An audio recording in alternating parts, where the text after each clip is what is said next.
What's going on, nerds? Brandon here from Nerdlocker.com, and I have a movie review for you. I was lucky enough to go see Doctor Strange this week, and this has been one of the Marvel movies I think I've been anticipating most. Doctor Strange has always been one of those characters I really like, but he's never really had much of an ongoing title or anything like that in the times that I've been reading comics.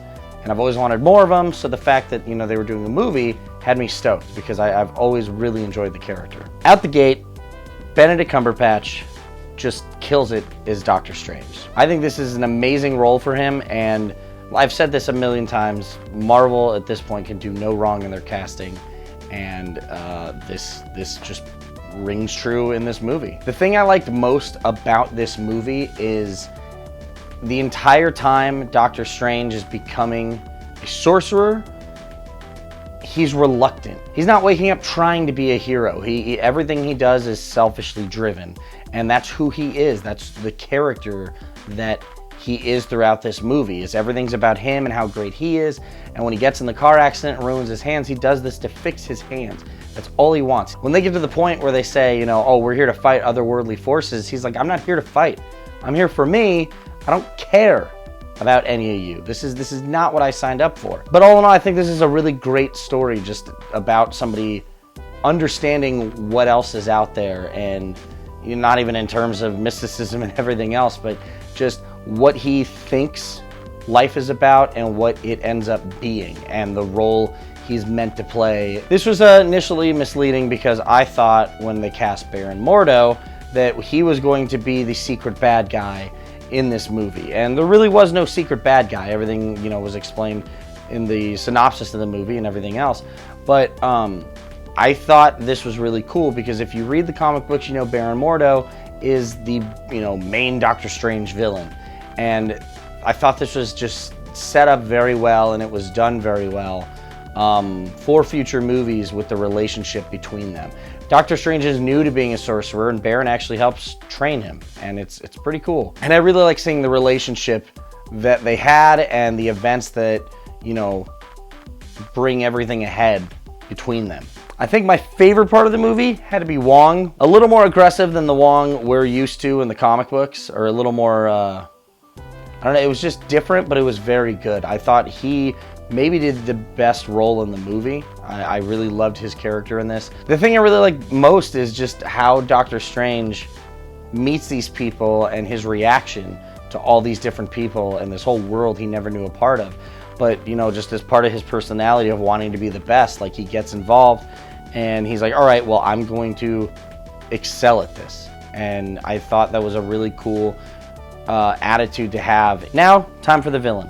Mads Mikkelsen, he is absolutely outstanding. He was Le Chiffre in Casino Royale. He played Hannibal. I'm a huge fan of this guy's work, and I was so stoked to see him in this movie. I think he fit perfectly into this role, and this is one of the rare times that you really think like, wow, this guy was meant to do this. I love his act. God, I wish he was in more things. I know there was a lot of controversy with Tilda Swinton being the Ancient One, but once again, I think this movie, above a lot of the other Marvel movies, just have a different caliber of actors cast in it.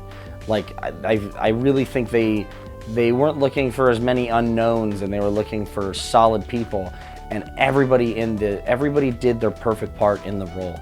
Like I said, I know there was controversy with her, but I think she did a great job, and I think her overall character may be the most important in what helped, Doctor Strange become the master of the mystic arts in this movie. Funny little bit of information, when you see Dormammu, Benedict Cumberbatch actually did the motion capture for Dormammu. So he technically plays two roles. He's not credited for the voice or anything. I don't believe he did it. But yeah, I mean, technically he was the good guy and the bad guy in this. Now, I read a couple places that this is supposed to act as Iron Man 1 for the next wave of Marvel movies, and that has me completely excited. You have the same headstrong personality of Tony Stark, but like I said, I think this movie humbles him a little bit more than Tony Stark was ever humbled, because he realizes like the bigger scope. And I'm excited to see him involved with more of the Avengers stuff. I mean, I I'm gonna pre-call it now. I think he's the guy that saves the day in Avengers Infinity, or whatever they're calling the second part now. But I really can't wait to see him involved more in this. There is a mid-credits and an after-credits scene. Please don't spoil them for anyone. Don't be that person, because the mid-credits scene especially is one of the cooler ones I've ever seen Marvel do, and I really don't think that should be ruined for anybody. Like, don't be a dick. Just wait about a week or so, make sure all your friends have seen it, but please just don't go posting and commenting like, oh my god, blah, blah, blah, blah, blah happens. Don't do it. Don't be that guy.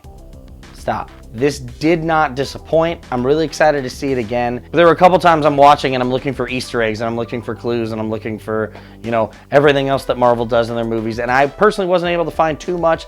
So if you happen to catch anything, let me know in the comments. But I am going to give this movie 5 out of 5 Nerd Skulls. Please let me know what you guys thought. And until next time, you guys have a nerdy week.